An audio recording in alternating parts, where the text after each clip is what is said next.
Hello again, everyone. We are Gaming by Gaslight, and welcome back to Sunless Skies.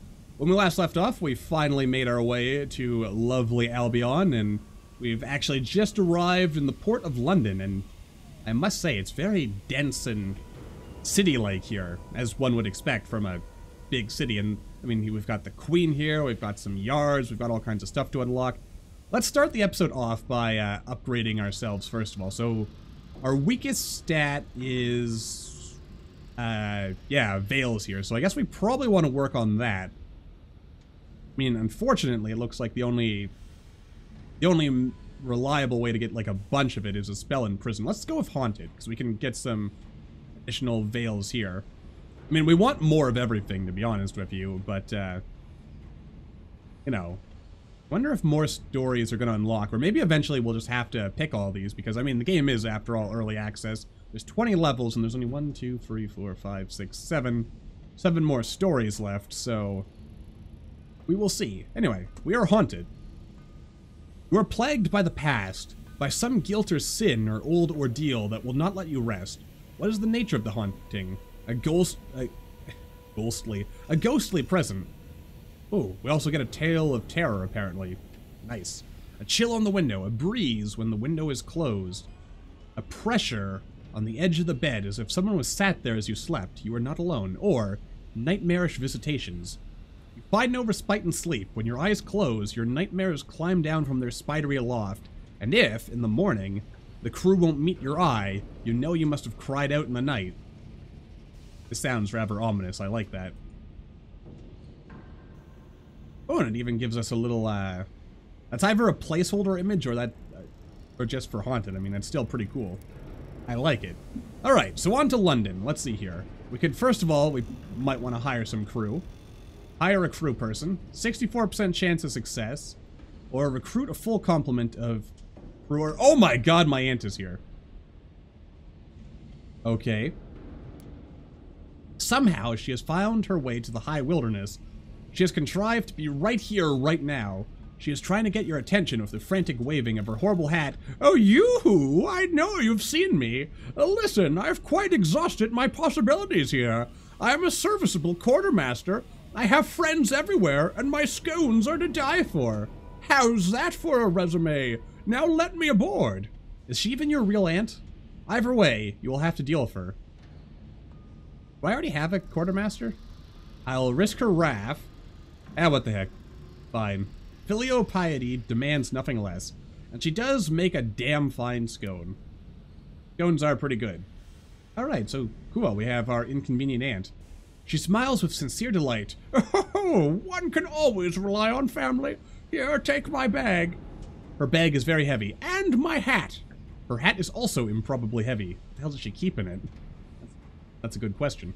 Your crew are alarmed when she boards your engine. Their alarm only increases when she begins to pass comment. After a thorough survey of your locomotive, she graces you with a smile. There is work to be done. Oh dear. Why did I let her on board? Why, oh why did I let her on board? Let's see. 10 or 50?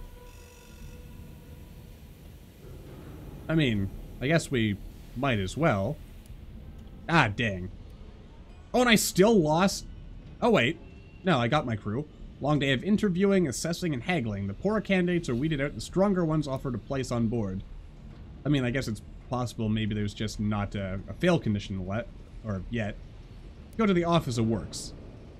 The Office of Works is a bustling bureaucratic enigma. Behind its red brick flanks labor numberless clerks and surveyors. What mysteries lurk within its memoranda, its chits, and its receipts? What exactly are its eponymous works? No one is sure, but in a draughty landing bay, an unflappable foreman purchases supplies to complete outstanding work orders. Also, yeah, just a quick check here. Ah, okay, quartermaster. Wow, that's a lot of iron, a little bit of boheme, some establishment, aunt's advice, and we also get 2 mirrors. Alright, so that's not terrible. We also have... Yeah, we still got this rat brigade. I kind of forgot about them. I don't know what we can really do with them. I wonder if I get those Veils and iron even when they're not active. I'm gonna guess the answer is no, but I also can't switch them out, so that's mildly unfortunate, but whatever. It's all good. Anyway. Alright. Yeah, sure, we'll offer our services, because why not? The officer works, God bless her, has very particular requirements. Very particular. Let's have a look. Okay. Oh. Ooh, what is this? Ah, we need a condemned experiment and some arms. 2, in fact. Interesting. Yeah, okay. Yes. Alright. Ask if there are any opportunities available. The foreman sighs wearily. He consults his ledger, flipping each page with an irritated finger and scowling. Well, I don't know. I really don't. Orders are strictly meant to be done in priority order. Don't like bending the rules like this, I must say. Where would the Empire be? His grumbling continues, punctuated by the sharp turn of pages. Okay. I guess that means we don't have something for him? Alright, well, goodbye then. Off to London. Ooh, a lavish estate. Retire, join the weekly war. Okay. Alright. Liberate it from her prison below the earth and elevate it to the heavens, prickled with chimneys, mantled in sooty smog. Here are old, proud buildings, transported block by pale block to the sky.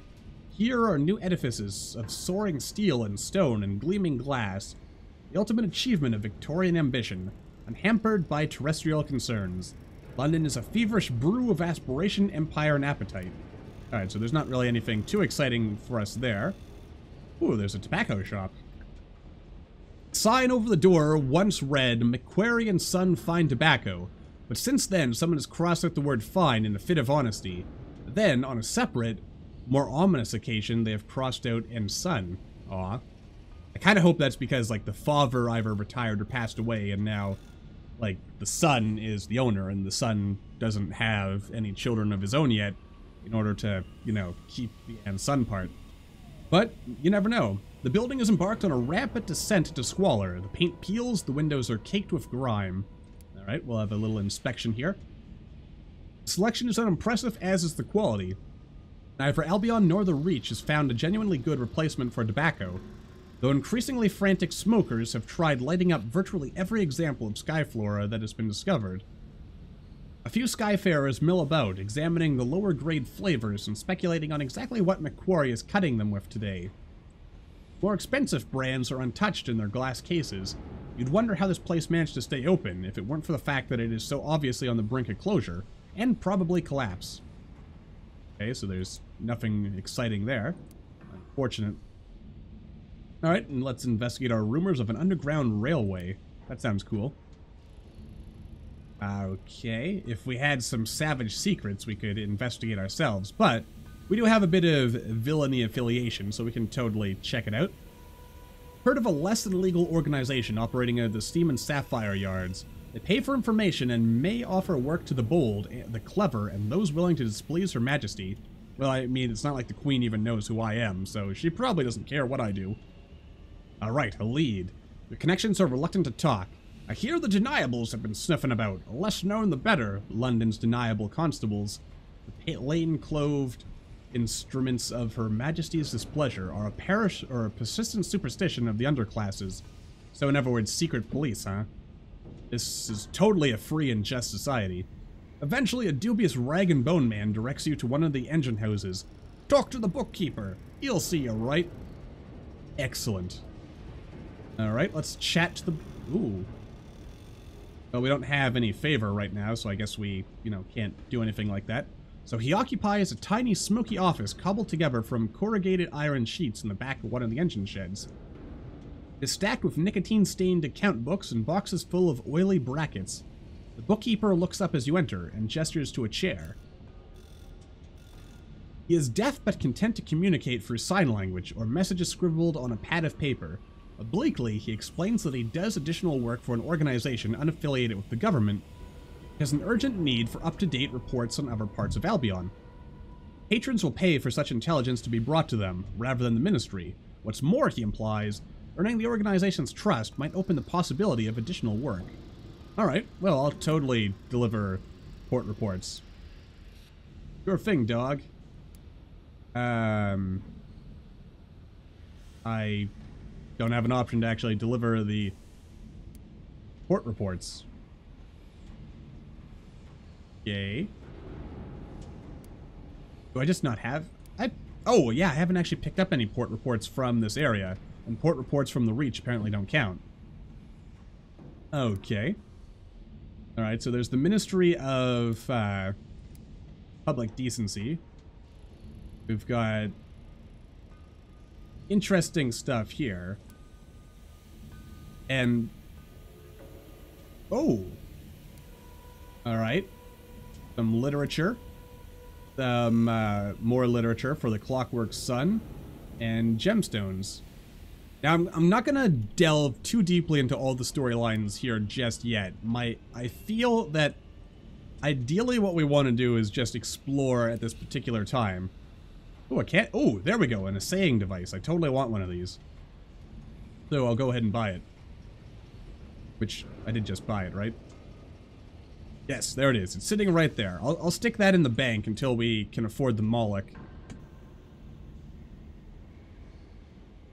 No, I want... Oh. There we go. Alright, let's see here.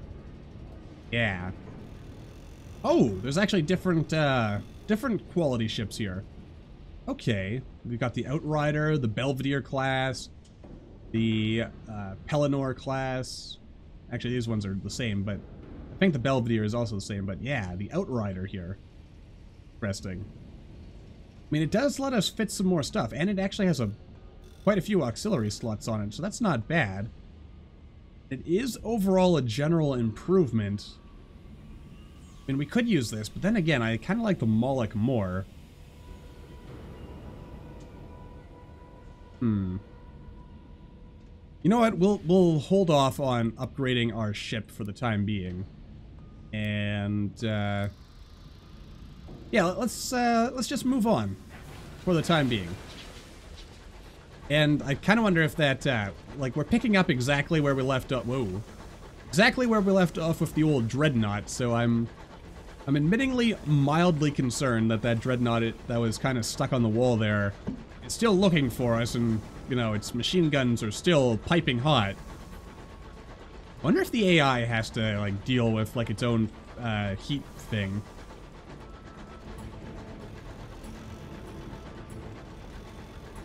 Well, it looks like we gave it the slip, so I guess we can just kind of continue exploring without any real threat of danger, for now anyway.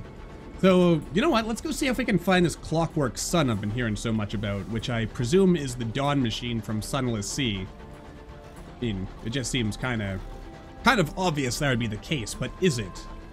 Or is it, you know, like, I mean, it could be the Clockwork or the Dawn machine, or it could be, hello. Like, that thing's smoking, but is that because it's been damaged? Is that the one we fought before, or is it just smoking because it's, you know, it's a ship, and, you know, it's, yeah, got, ship stuff going on. Anyway, whatever the case, we're gonna have to, like, totally take one of those things down at some point. But anyway, yeah, whether the Clockwork Sun we've been hearing about is in fact the Dawn machine, or if it's like, you know, the successor to the Dawn machine, or just something unrelated. All we know is that it's an artificial sun, and in the Fallen London universe, suns are like the equivalent of gods, and they control the nature of reality. So if Queen Victoria is in control of an artificially made sun, then she has effectively become a god. An artificial glow in your windows, carefully engineered hues of dawn and afternoon dusk. Dokily, dokily. Ah, Perdurance. Interesting, interesting. What is this exciting place? Alright, the Parlor. Arriving at Perdurance. On approach, Perdurance looks like an opulent mansion caught partway through a genteel explosion. Each constituent set of rooms accounted for, but separate and out of place. Each is connected in a rough circle by narrow, winding passages. Steep roofs are topped with shingled turrets and precarious towers. The elegantly disassembled country house perches on top of a soot-stained windowless factory whose chimneys belch gouts? Yeah, gouts, guts, whatever. No, it's gouts. Of smoke and fire. Enter the parlor. That we will do. We'll also write a port report immediately. The visitors are puffed up with importance and embarrassingly eager to tell you how they obtained an invitation to the Half-Light Mask. Some through patronage or long service, others through less salubrious means. All are desperate to spend a day in the company of the glittering inhabitants of Perdurance, the brightest stars in Albion's firmament. For here, the sons and daughters of Her Majesty's most important courtiers reside in eternal youth and sophistication. Oh ho! Alright, and we can also talk to the exasperated butler. But first, the parlor. Windows in the parlor are shuttered, the light stained with pale yellows, blushing pinks, and bruised violets.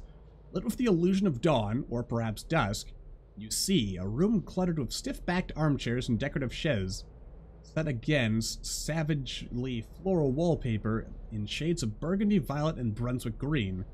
The portrait of the Empress, unsmiling, hangs in an ornate gilt frame. Few visitors mill about, casting speculative glances at the exasperated butler while they pretend to examine the decor. Alright. Yes, and? He demands. He leafs through a leather-covered logbook to make clear that he is, in fact, terribly busy. Yeah, sure, we'll ask about Perdurance. What is this place? He sighs. This is Perdurance, the home of the Half-Light Mask. Here Her Majesty has created a single perfect day wherein the finest examples of the Empire's youth may reside for all time. At the day's end, there is a grand ball. When it is over, the day is spun anew with fresh hours and all begins again. No one who resides here will age even a single day. Visitors are permitted, of course, relatives and a select few others, as long as they have an invitation, he says pointedly. Right, how do we get an invitation? If one must ask how to obtain an invitation, one probably shouldn't have it. Typically, they are granted to the relatives of residents. However, the Ministry of Public Decency may award invitations to those who have served the Empire. We also receive an unusual number of visitors from the Royal Society. An invitation permits the bearer entry to a single instance of the mask, from morning to evening. You thank him, but he clearly wishes to impress upon you the grandeur of the matter. It is a great honor to be invited here, and an even greater one to be rewarded with a residence. The Empress is most gracious with her favored servants. He gives you a sharp look and adds, and we are all her servants, are we not? Yeah, totally. Duffy dick. Alright, the debutantes. Who is allowed to reside here? Ooh, that's an interesting question. Can you leave once you come in? Or is this a Roach Motel kind of situation? Or a Hotel California situation might be more appropriate. Why, they are the sons and daughters of Her Majesty's most valued, most trusted counselors and confidants. The residents want for nothing. They need fear nothing. They will not grow old or no care or worry. They will be preserved forever in the flower of their youth and innocence. These are the gifts that are Her enduring Majesties to grant. Why on earth would they want to do that? To do so would seem remarkably ungrateful. Yes, quite. And who chooses them? Well, the Majesty, of course. She chooses them herself from among the children of her most beloved advisors and agents. This is the reward for service, immortality, and luxury for one's issue. Could there be anything better? Probably, yeah. Anyway, goodbye. That's all I needed to know. Ooh, painted crockery. Admiralty munitions. All interesting things. And the butler's... Ooh, ministry-approved literature. Not that I care about that. Anyway, let's continue exploring. Sounds like there's not much we can really do here for the time being anyway.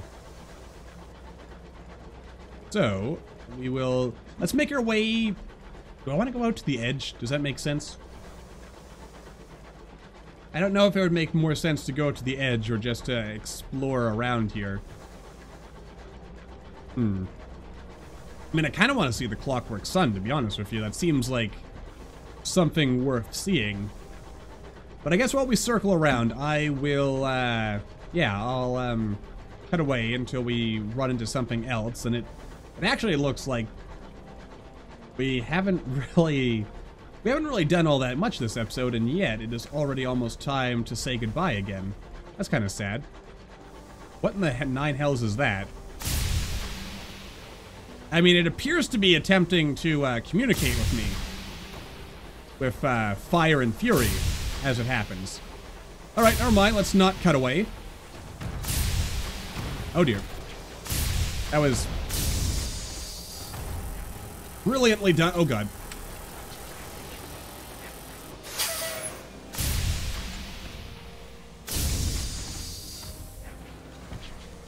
Well played, Gaslight, well played.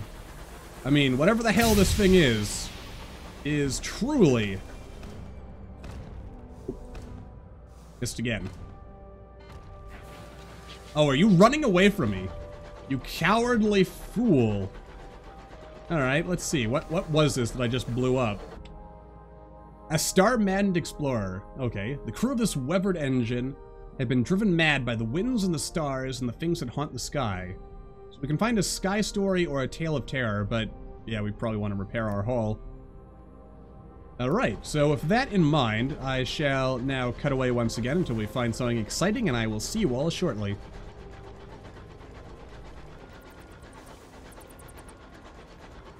Well, sir, it looks like we found something. I mean, we got some pirates, we have what appears to be some kind of, like, supermassive graveyard. I mean, this place has got it all. I also really don't want to fight in a graveyard, because that just sounds disrespectful to the dead. And, oh god. And also, you know, not a good place to fight, because it's really tight quarters. Alright, let's give this guy what for, and then I suppose we could wrap things up here. I mean, this guy doesn't look like he's terribly difficult to fight. Oh, sucker. I mean... Oh dear. Get out of the way! I mean, yeah, his guns are pretty slow, my guns are pretty slow. We're all... Oh dear.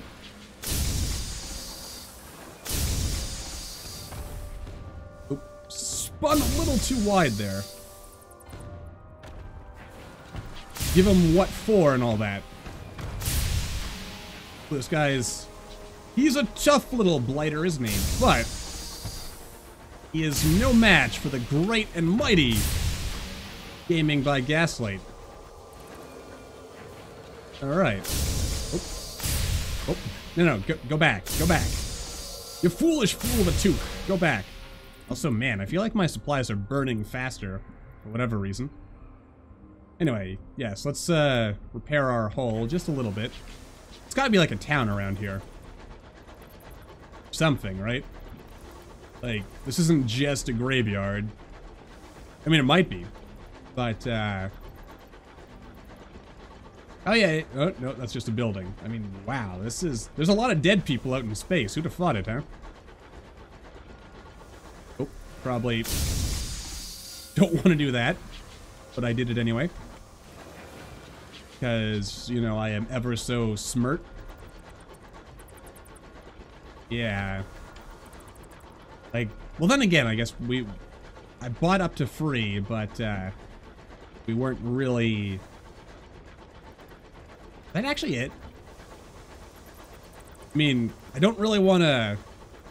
You know, let's send out a bat just to get a feel for if there is, like, something interesting for us to land. Alright, he says there's nothing of interest. I mean, he could be lying, our bat.